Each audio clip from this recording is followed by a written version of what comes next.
The views expressed on this program are not necessarily those of CNS Channel 6.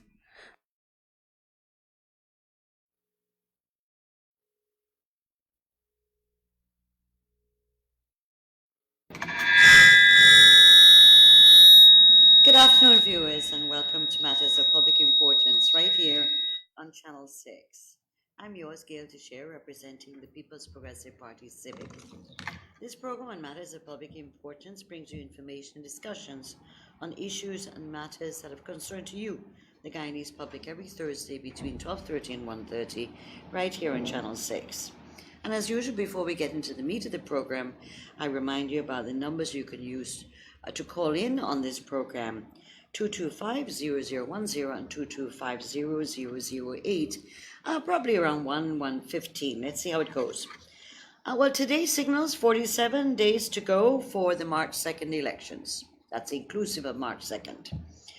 And well, we all know the elections were horribly delayed by the Granger-led government and GCOM in violation of the Constitution.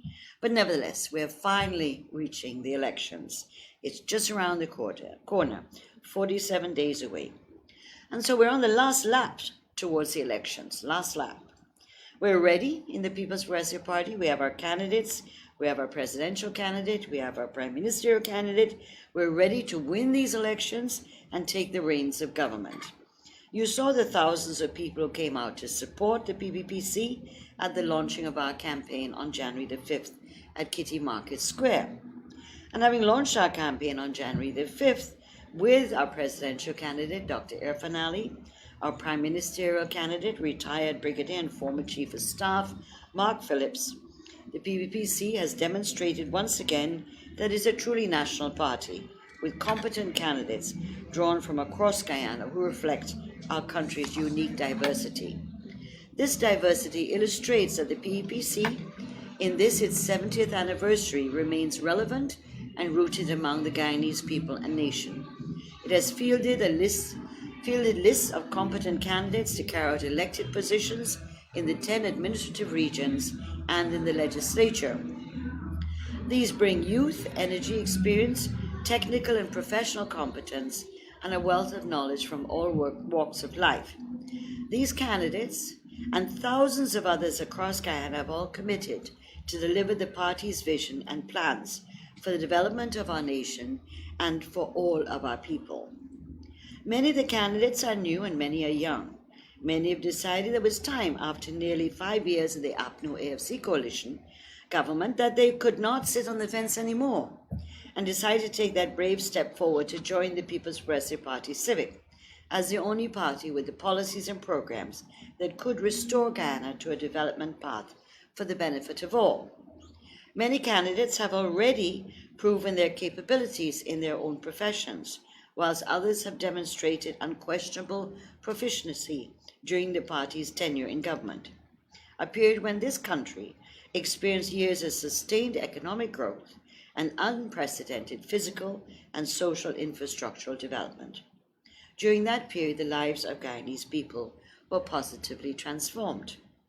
And so I thought today I would bring you some of the photographs and the visual evidence of the support the PPPC has in this country, particularly in these elections.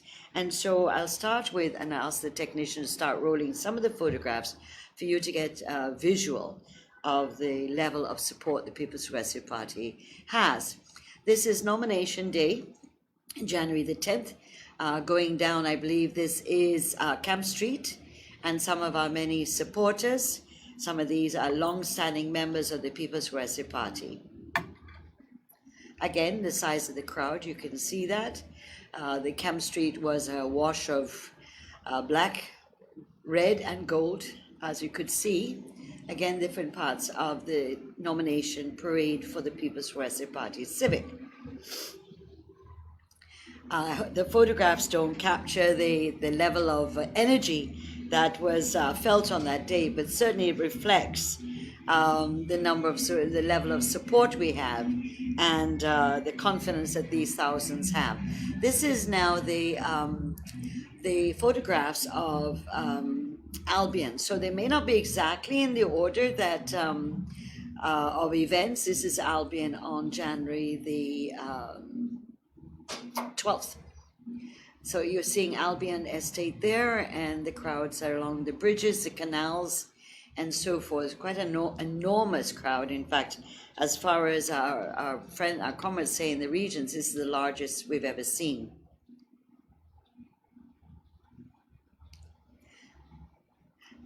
These are photographs then of Maruka, where the grand public meeting was held on January the 11th. When we were welcomed, and I'll show you a video of the level of support. Again, we go back to the nomination day photographs. Unfortunately, I didn't have time to put all of these in chronological order. This is nomination day again. Again, this is Maruka on January the 11th, our grand public meeting. Maruka, Santa Rosa, Maruka.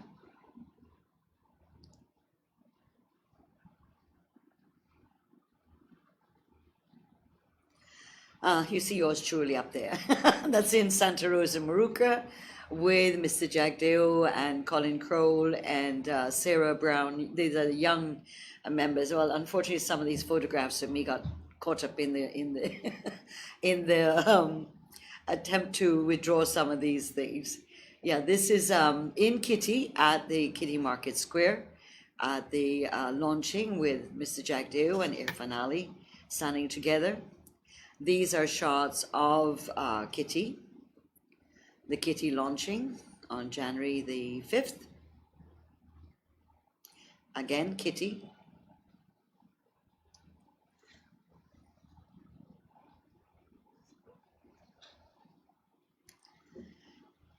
This is Kitty as well.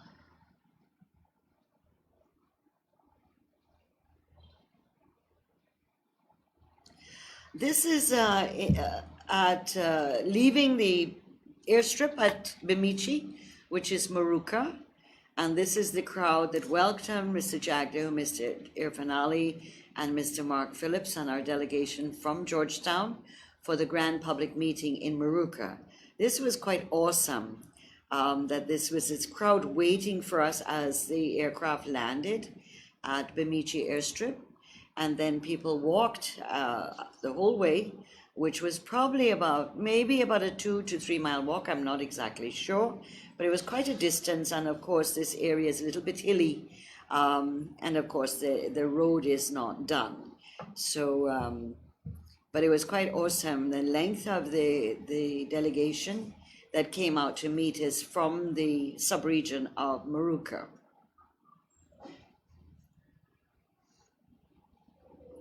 The sea of red with black and gold. Quite awesome, I must say. And I was very proud to be able to witness it for myself. This is as we approach going into near the community center in Santa Rosa, Maruka. And the crowd just keeps going and going. People keep walking.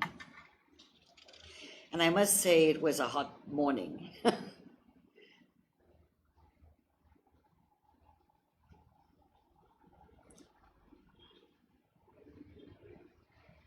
Old and young, male and female, were there to greet us. PPP, old PPP supporters and members, as well as a lot of young people and a lot of young women. I was really excited that the numbers of women were so large in Maruka, as in all the rallies actually. There's a sizable increase in the participation of women of all different ethnic groups.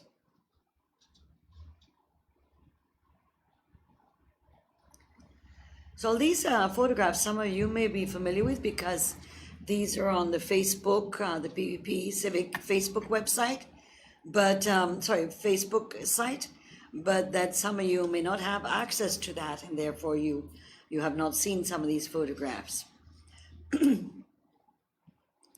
This is in Maruka itself, when we come to the community ground, so that you can see the size of the crowd in the community ground at Moorooka.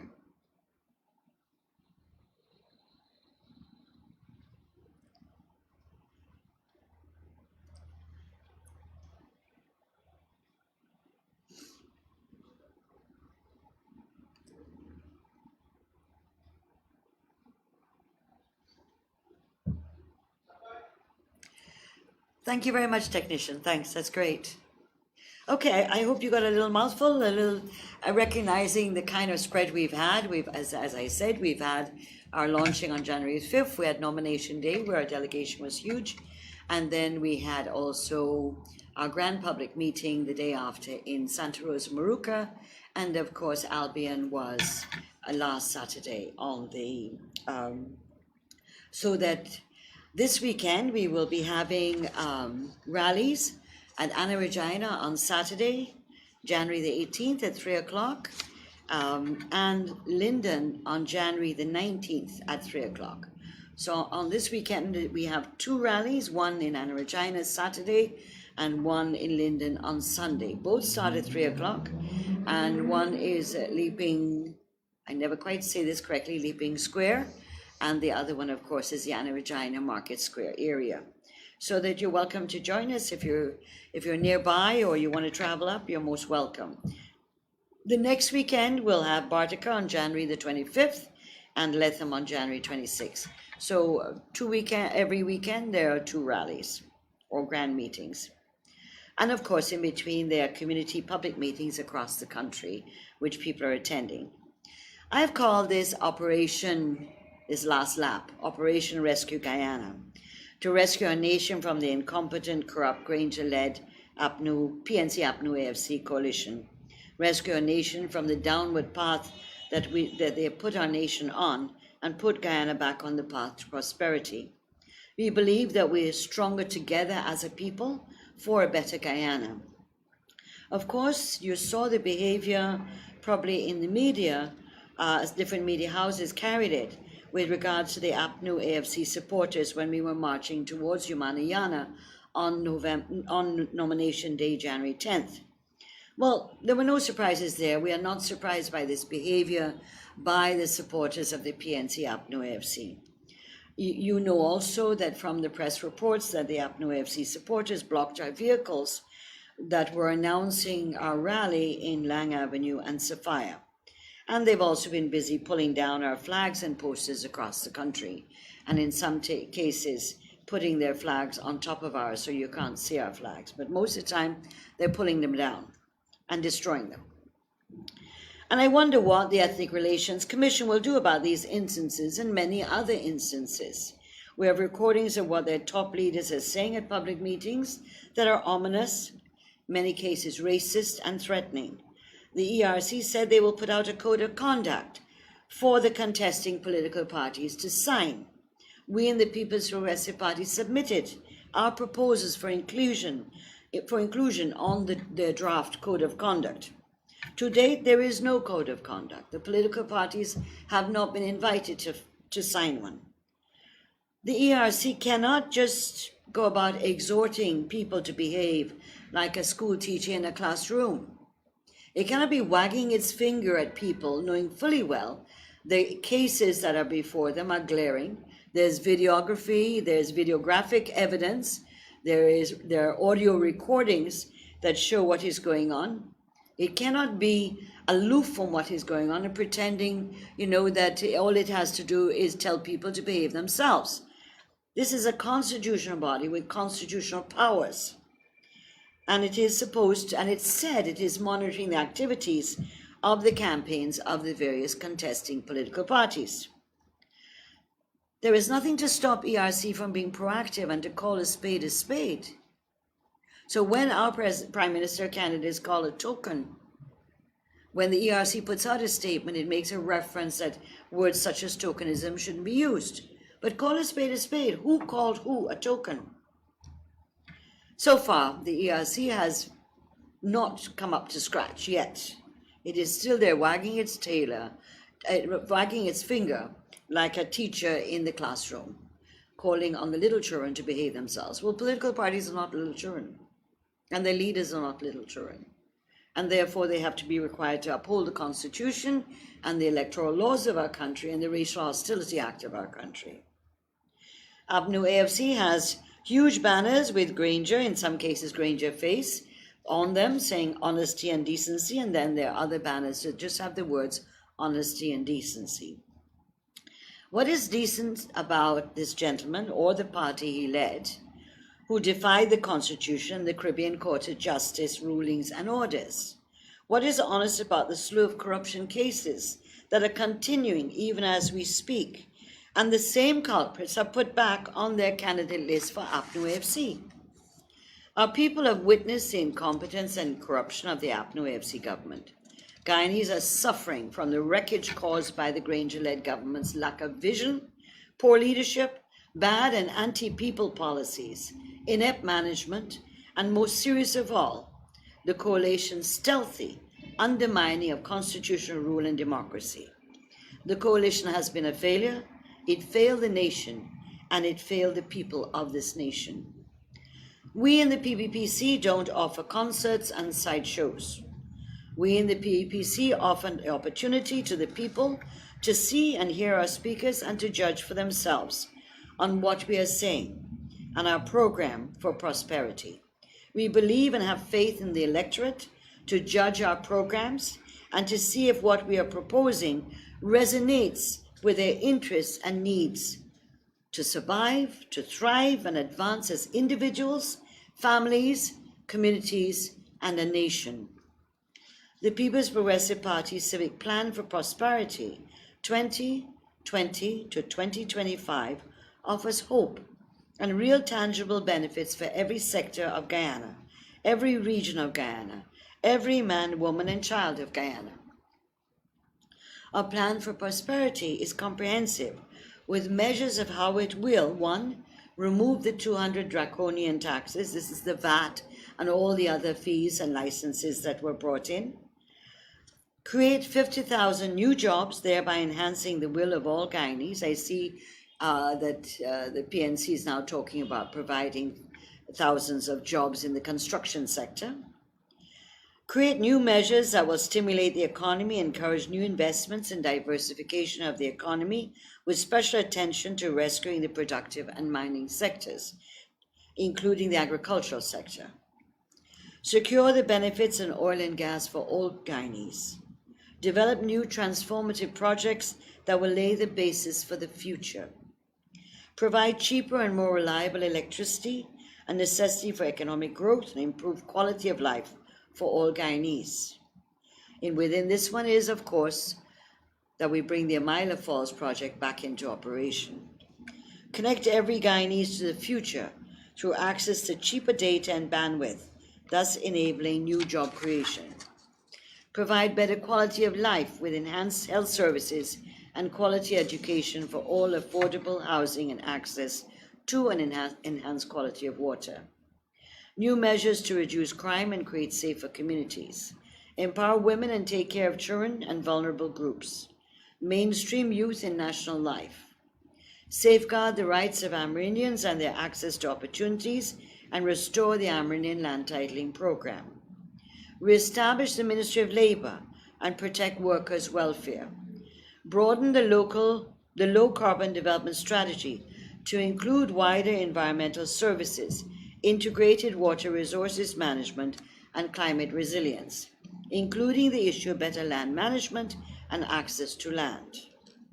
And make our government systems more accessible and inclusive and open to all.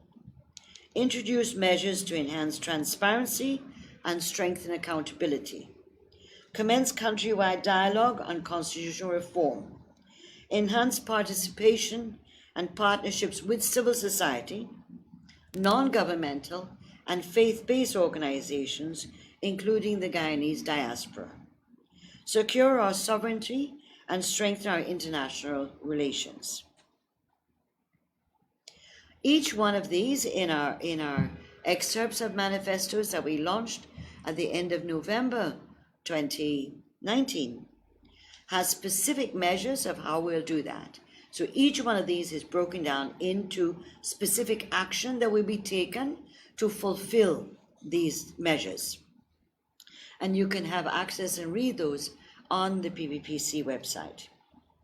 The combination of our presidential candidate, Dr. Irfan Ali, our Prime Minister candidate, Mr. Mark Phillips, and a list of several hundred competent and patriotic candidates, and the leadership of the People's Progressive Party General Secretary, Dr. Bharat Jagdeo, armed with a plan for the next 5 years to restore and transform our nation and the quality of life of all of its people, will succeed.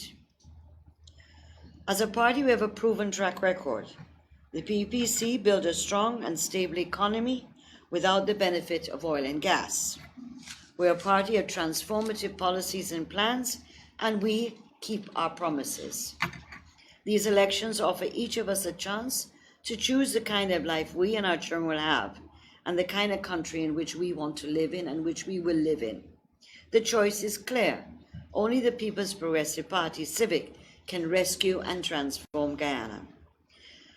In contrast, the PNC-APNU AFC has no manifesto, no plan, except this loosely ill-defined decade of development, and which Mr. Granger speaks about, and which is actually a copy, parts of which are copied from the United Nations Sustainable Development Goals.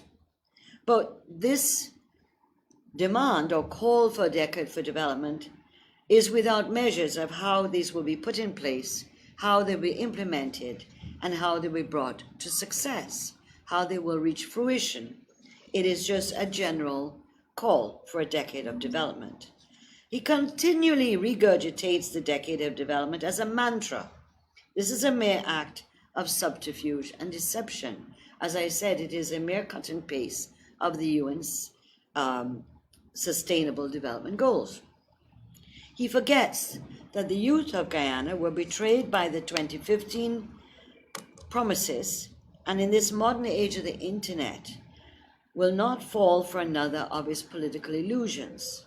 With a click of a button today, many of the youth are finding out that Mr. Granger is a stranger to the truth. Their rallies and meetings are devoid of how and what the PNC will do to move this beautiful country forward. Instead, their focus is on blaming the PPC for their own incompetence and failures over the last almost 5 years. Because remember, May will be 5 years since this government was elected. The same old tired arguments attacking the PPPC, but with no substance of what they offer the people. And this is emanating from the top, with no less than their presidential candidate, Granger. Regurgitating the same old tired arguments and attacks they rolled out in 2006, 2011, 2015, and now in 2020. Despite the fact that these accusations are baseless and proven to be wrong by their own investigations, they're the ones that spent over $150 million to look for where the PPP corruption was when they came into office. They haven't been able to find any of the corruptions they claimed on the platform in 2011. And then we have the Commission of Inquiry for the Linden disturbance, which also makes it clear that what they're saying is untrue. They wave the race card as their main calling card in their arsenal against the People's Progressive Party Civic. And of course, their special target, Bharat Jagdeo, who they are so obsessed about.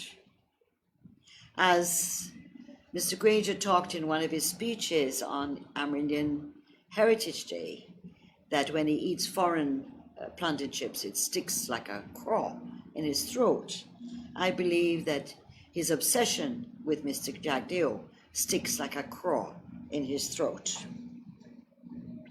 According to Granger at Hopetown, and this argument is picked up by his other leaders at other meetings, that the People's Progressive Party is the political problem, and the 2020 elections must fix this. These words are loaded. What does Mr. Granger mean by fix it? It could be interpreted several ways. Despite the facts that Guyana is littered with the wreckage that the Granger-led government has created in the last almost 5 years, They go out to the people and call for a second term, a second chance, based on their track record of prosperity and progress.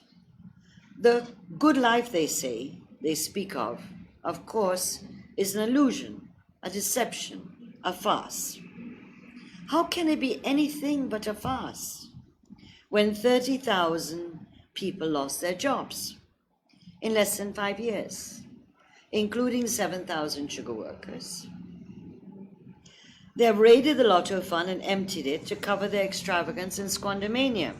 And I was just going through the Auditor General's report, and I'll just pause on that one to give you an idea. What did they spend from the Lotto Fund? As you know, the Lotto Fund is what we collect from the CBN, the Canadian banknote, for the sale of lotteries in Guyana.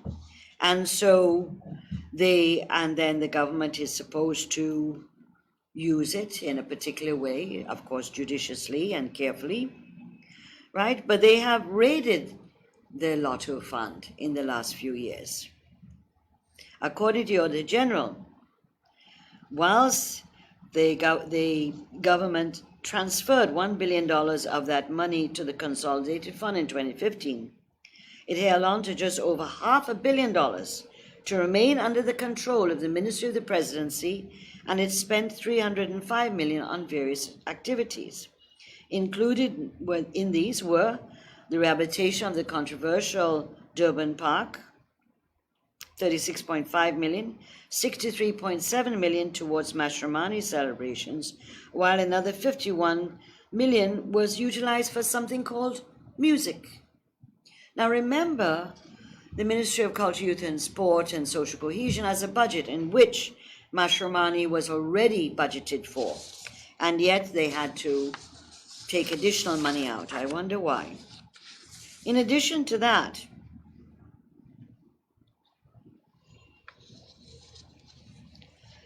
according to the Auditor General's report, the fund had an opening balance of $47.7 million. And during the year, this is 2018, $715.3 million was received from the CBN.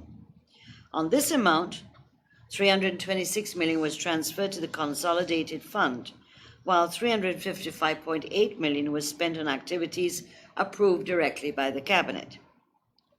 And what was left over at the end of 2018? $81.2 million of what was over $1 billion. And of course, some of the highlights of what they spend the money on in 2018, $2.4 million to purchase national flags for the Durban Park and Stabroek Market Square. $39 million was spent to purchase a relay screen for the hosting of the Women's T20 Cricket World Cup, and $34.7 million for Guyana's independence anniversary celebrations. Again, this latter one, they are already budgeted in the budget for independence activities. In fact, in 2019, it was almost $300 million that was put aside for the anniversary for the Republic, which is this year. Of course, $17 million was used for the celebration of emancipation in 2018, while the Auditor General documented $30.5 million for an emancipation festival that was scheduled to be held at the Union Cultural Complex. I believe this is in Berbice. Meanwhile, the Public Infrastructure Ministry received $170 million for the Indian Arrival Monument at Palmyra. The African Business Roundtable Incorporated got $18.3 million for the hosting of the Guyana Green Economy International Business Summit at Princess Hotel. So that's just giving you an idea of what the revenue that's gleaned from the CBN and gone into the lottery fund is being used for. Of course, we can go on and on talking about the $4.7 billion that has been for the period 2015 to 2019 that has been used on dietary and travel. And of course, we know the kind of travel we're talking about. This is not the minibus or the regular vehicles. This is traveling in luxury vehicles, Lexus, Land Cruisers, Prados, as well as planes, helicopters within and outside of Guyana. And of course, You know, when you go into the Auditor General's report, it's even more horrific. $700 million spent in the Ministry of Health for items which were not received, and we have shortage of drugs all over the country. And so let's continue, because that was just about the Lotto Fund. They spent $1 trillion in less than 5 years of taxpayers' money and have not one transformative project to show for this huge expenditure. Over 60 cases of corruption, breach of procurement law and financial rules, including constitutional provisions regarding expenditure. And of course, we can talk about some of those. The Durban Park, the Ministry of Health purchase of over $600 million and approximately $2 billion over 2 years without going to tender. The Sussex Street bond, in which the ministry was paying $14 million a month rental plus VAT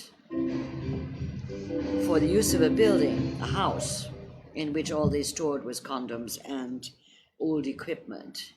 By the end of the contract, which took over 3.5 years, with pressure for the government to terminate, the owner had accumulated over $300 million just for the rental of an empty building. And we could go on and talk about many of the corruption issues. The Demerara Harbour Bridge Consultancy, for example, the giveaway of land, the sale of vehicles, of public property for below market price. Of course, the issue of awarding contracts to people who did not tender in the first place, and in other cases where there was a tender, not giving it to the lowest tenderer. The giveaway of our oil and gas potential with the worst production agreement with oil companies in comparison with any other first oil country in the world. We have the most disadvantageous to the Guyanese people contract that was done by this government. It is anti-national, and it has given away our resources cheaply. Most of the oil and gas investment is being done offshore and has a negligible direct impact on the lives of Guyanese people, save and except from the approximately 1.5% of the investment associated with local players. So this oil and gas sector is a stranger to the pockets of the ordinary folks living in Guyana. Real oil funds will not hit the ordinary people until about 2024 and beyond. So Mr. Granger and his party calling out for, oil will make us all millionaires is a hoax, is a farce, like so much else they do. Let's go on. How could this issue of a good life be nothing but a farce when essential drugs and medical supplies are absent in all public health facilities across the country, including the public hospital Georgetown? Yet the health budget has been the largest in the history of Guyana. When education budget is also the largest in the history of our country, yet there are over 1,000 teachers short in the system, and where the promises made in 2015 for teachers' salaries and benefits remain just that, broken promises. When children in hinterland areas have to cut exercise books in half so that every child has paper to write on, this is a disgrace and a disgraceful reflection on the APNO AFC good life. Let's go on about this good life. What has this government done with the $30 billion it took on loan at 4.75% interest rate on a short-term loan for the rehabilitation of the 3 remaining sugar estates? Where is the money gone? Why isn't anyone talking about it? Why isn't this one of the boasts of this government, that they fired all these people, closed these estates, but yet there are 3 that are modernized and functioning and producing, and yet this year was one of the lowest production of sugar for many, many years.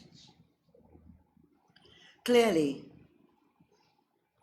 this government is divorced from the people and their needs and their problems. I guess thanks to the IDB survey, we are now on the international radar as the as having the highest ranking for bribery at all levels of our society. The government has come forward with a developmental strategy that is based on taxation and not in incentivizing the economy and encouraging the growth of businesses, whether it is nano, micro, mini, medium, and large. It has all been a lot of fluff. And so what is sustaining our economy is a taxation of $88 billion collected more in taxes in 2019 as a result of the tax measures and the increases in fees and fines and licenses, and thereby cutting the purchasing power of our people and increasing poverty and joblessness. These elections will be about people's pocketbook, as the Americans say, or as we say, our wallet. Granger refers to the Big Tent and inclusivity as one of his achievements. These, again, are all fictions in the APNU, AFC, PNC vernacular. The Big Tent doesn't exist. And why do I say that? TUF, the Guyana Action Party, hasn't existed even before 2015. Mr. Sidney Allicock was a representative of that party. The United Force, former General Secretary Garrido Lowe, did not bring in the TUF into the APNU AFC. WPA is a mere shell of what it was 20, 30 years ago, with a few people in it. Justice for All, even their representative in Parliament, Jaipal Sharma, has now crossed to the PNC, and their new representative on the candidate list is Ms. Savitri Sharma. And so, Justice for All. And so what else here? Oh, we have Mr. Keith Scott Party, which is about 2 people, he and his wife, I believe.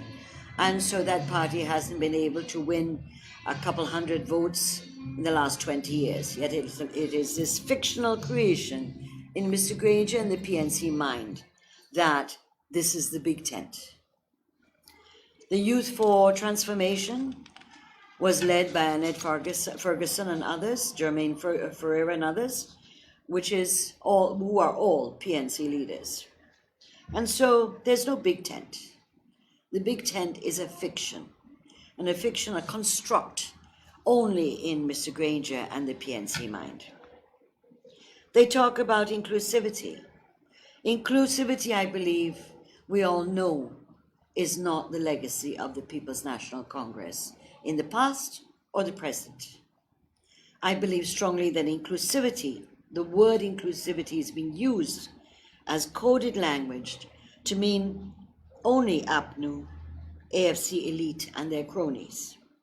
This does not even include the majority of their supporters who are punishing like everyone else. When Granger, at the January 3rd launching, gave an indication of what they will do with the Constitution, remove the no confidence motion clause, this is a major threat to the fundamental pillar of parliamentary democracy. He forgot in 2014 that the parliamentary opposition brought such a motion to defeat the People's Progressive Party's civic government. But the PPC acted in accordance with the Constitution and called an election before the motion could be debated. Mr. Granger could have done the same thing in 2018 December. No confidence motion on the table, he could have called an election in advance of the debate or even the possibility of the motion passing.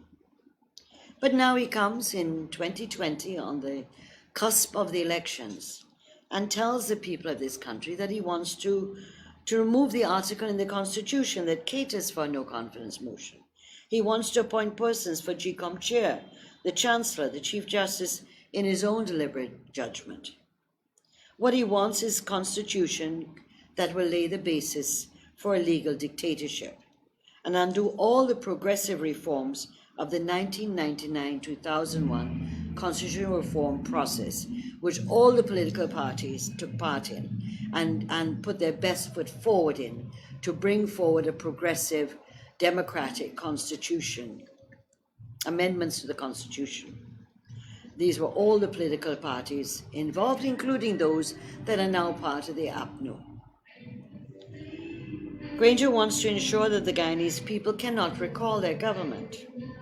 As Aubrey Norton said at a recent public meeting, that people elect the government for 5 years, and that government must stay there for 5 years, as if it's an entitlement and not one that is based on the will of the people and the will of the legislature.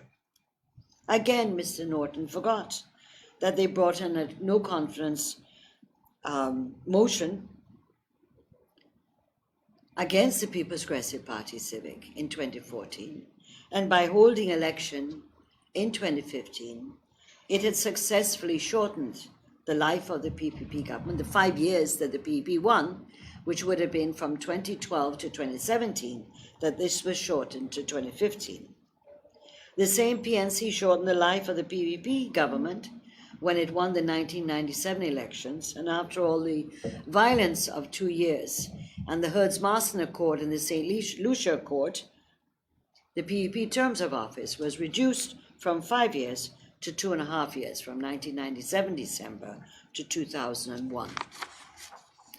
This is a clear danger signal that Granger has said these things. It's a clear danger signal that we must not take lightly. This is a threat to democracy in Guyana, and were he to win by whatever means again, we would be living under dictatorship. On March 2nd, 2020, Guyanese must stand firm and reject Granger's intention to legalize his dictatorship. The people must ensure his term comes to an end. As my presidential candidate said, it is time for him to retire from politics. On March 2nd, we must say yes, yes, yes to constitutional reforms, but we must say no, no, no to legalizing a dictatorship. We can only do so by ensuring that voters turn out to vote in the largest numbers ever to ensure that Granger and APNU AFC PNC are not the government after March 2nd, 2020.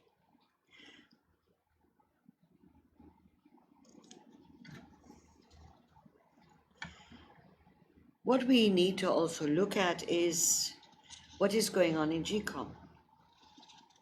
Every time we meet, I give you a little update on what is going on in GCOM. Well, to date, as I reported last week, the issue of them tinkering with or tampering with the national database. To date, GCOM has not decided what it will be doing with the 6,500 names which could not be verified, who they could not verify in the process just before Christmas. There's been no clarity or denial that the tampering with the NRR by GCOM staff. There's no denying that it went on. There's no denying that this act, were it to be true, is unlawful. Such an action that we believe has taken place is not only unlawful, it is intended to cause chaos and confusion on Elections Day by facilitating duplicate voting, permitting unqualified persons to vote, and prevent qualified persons from voting. We keep calling on the electorate to please go to the GCOM centers and check the RLE. This is a revised list of electors, to make sure your name is there. If you did a claim or a transfer during the claims and objection period, and you don't see your name on the list, please go into GCOM and make representation. If you are not getting anywhere, come to the People's Progressive Party Civic headquarters. You have Freedom House on Rob Street. You have different Freedom House buildings in different regions of Guyana. Please come forward so we can make representation for you. On the issue of the tinkering, tampering, addition and amending of the National Registration Database. Last week I'd read the letter from Says Gunraj, the opposition appointed commissioner, that he wrote to the chair of GCOM. I am not aware of what action, if any, GCOM has taken to discontinue this action which we exposed. The publication of the revised list of electors is a statutory event, and similarly, very limited scope is available to the Commission of National Registration to make changes to the RLE after it is published. This is limited to entries or omissions that are incorrect due to sometimes typographical mistakes or clerical mistakes, not for the GCOM to go and make substantial changes in the NRRB. The PNC, APNU, AFC are desperate to hold on to power at all costs. They say you can't change the Jaguar spots. Well, you can't change the People's National Congress. The PNC, APNU, AFC plan is to use all sorts of means to try to remove legitimate voters. That is why we have had this 14-month delay to hold elections, so that firstly they can hold on to power as long as possible, and secondly they have the time to tamper with the number of voters on the voters list. We welcome the presence of the advisors from the Commonwealth. One has arrived, the other will arrive before the end of January. We welcome you, gentlemen, to our country, and we look forward to the best that you can offer in ensuring that we have free and fair elections. We also welcome once again the retired former head of the Canadian Elections Commission that is also an advisor to GCOM. We're pleased to note the Carter Center Observer Mission is here and that the IRI, the International Republican Institute, will be working with GCOM on the voter education program and that they have with them also an IT specialist. We also know that the European Union is preparing their observer mission to come in. So we're pleased with these developments. We welcome all these experts and ask them to stand by and not be intimidated, stand up for the rights of our people to have a tamper-free elections and one in which the will of the Guyanese people will be reflected. We have learned that Mr. Lowenfield has said there will be over 2,000 polling stations, and we shall be ready with our polling agents to be present to cover all these stations across the country. February 21st is the Disciplined Forces D-Day, as they call it. They vote before us, the civilians, and their day is February 21st. The People's Progressive Party is now in high gear. We're in full throttle ahead, preparing for elections, and we're on the election campaign trail, and we're on the trail to winning elections in 47 days. As I said when I began earlier, the phones are available for you to call in, that this Saturday our rally will be in Anna Regina and Sunday in Linden. We encourage you to join us and to hear our speakers, our program and policies to rescue our nation and transform Guyana. We call on you to be vigilant and ensure that we have a free and fair elections. We call on the APNU AFC supporters to not be misled. This is an election that has to do with your free choice, as it is our free choice in the People's Progressive Party Civic, as it is for all 9 contesting parties at the general and regional elections, and for the 2 smaller parties in the regional elections. We call on you, all political parties, that it is our right to have our freedom of expression, our association, to put up our campaign paraphernalia, and not to be destructive or intimidating of people. People are upset, they feel betrayed, they have been hurt, their quality of life has declined, and they have a right to choose. When one is elected to government, one has responsibility and duty to uphold the promises you made, and if you haven't made them, to explain to the people why you couldn't. APNU's legacy is one, APNU AFC legacy is one of broken promises. We can't help that. That was their doing. They came in with a healthy economy, they had money in the budget, there was no shortage of money for them to do many of the things. What they've left in their trail is one of projects that have failed or are substandard. Look at the Chedijagan International Airport, a project they inherited from the People's Progressive Party.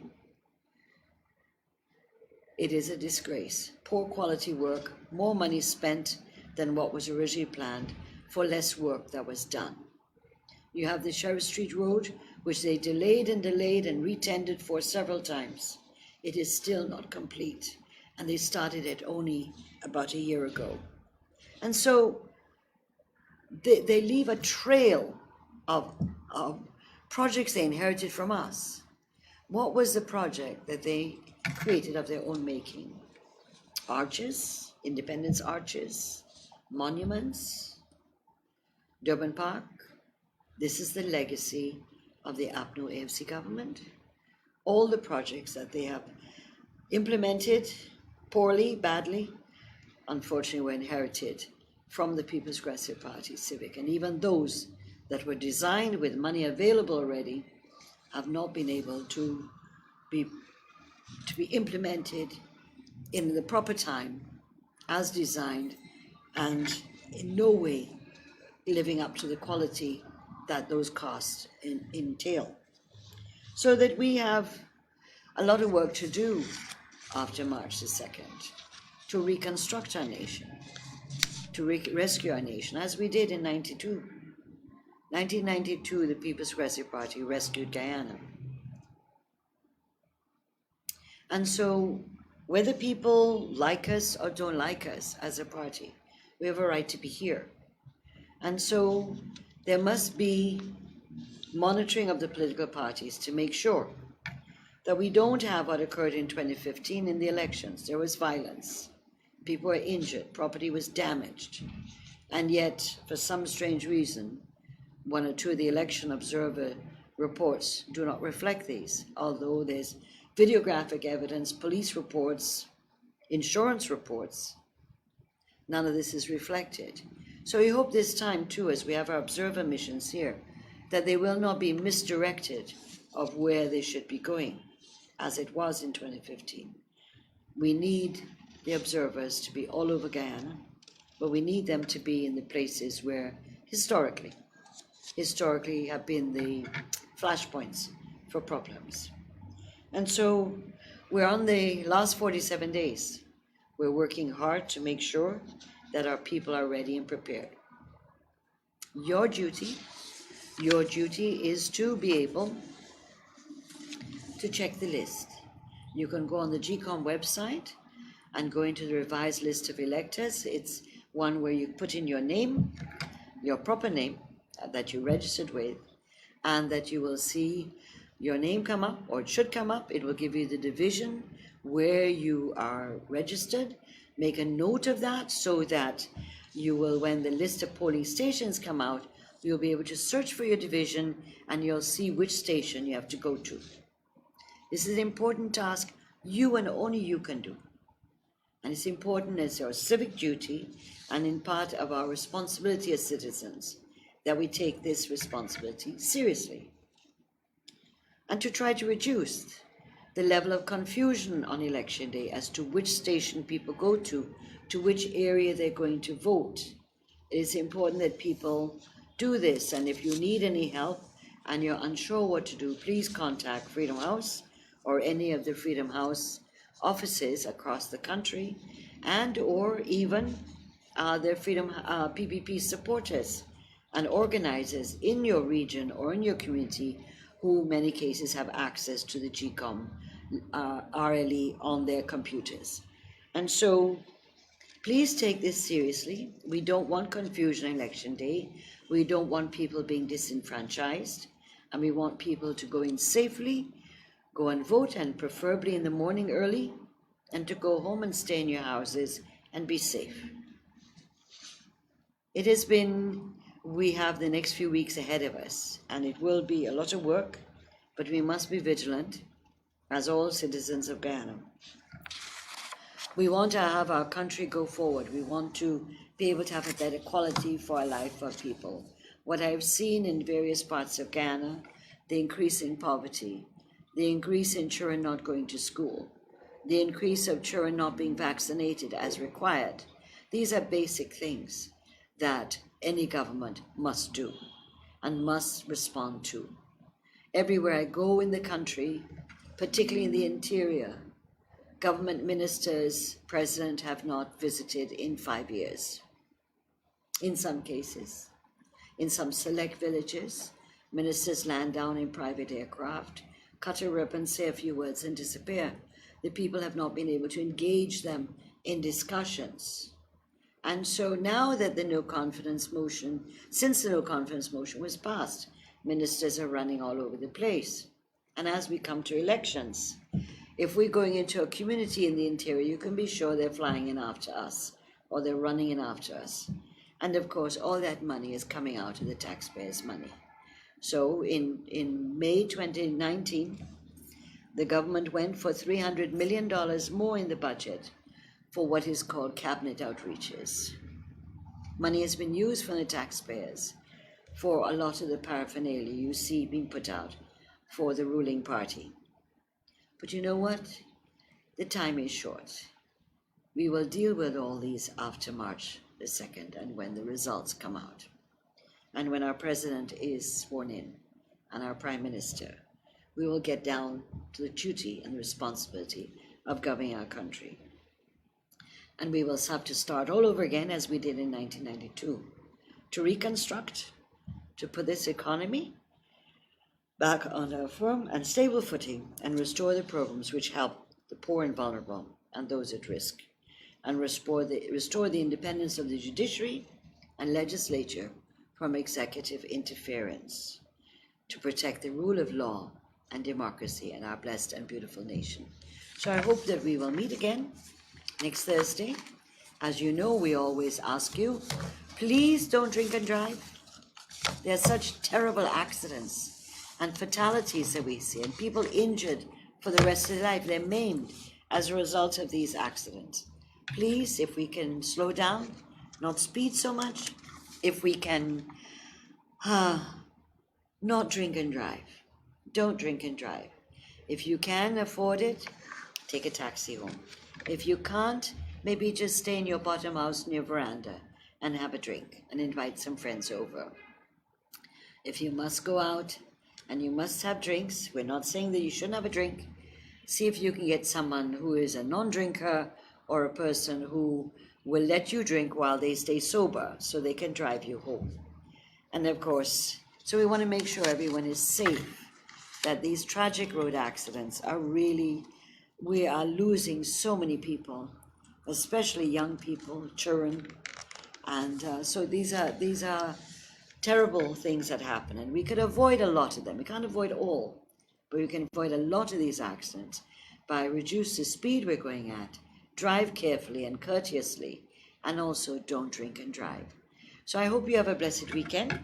I hope that some of you will find it possible to join us at Anna Regina, and some of you will find it possible to join us in Linton. We wish you a wonderful weekend, and we'll see you again next week, right here, on Thursday, between 12:30 and 1:30, right here on Channel 6. You have a great weekend. Bye-bye. Ta-ta. The views expressed on this program are not necessarily those of CNS Channel 6.